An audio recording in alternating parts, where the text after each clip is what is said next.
Ja, kolla, nu kommer den. Mums. Jag älskar dig, öl. Du är det bästa som har hänt mig någonsin i mitt liv. Jag kommer aldrig älska någon så mycket som jag älskar dig.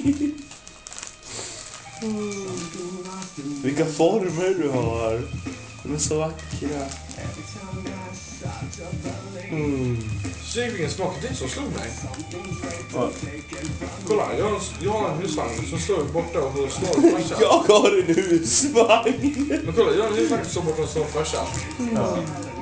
För det så överfalla honom. Så ska jag faktiskt börja bränna HB på sommaren. Det kommer 24 spänn liter ungefär. Eller 20 spänn liter, eller 16 ungefär.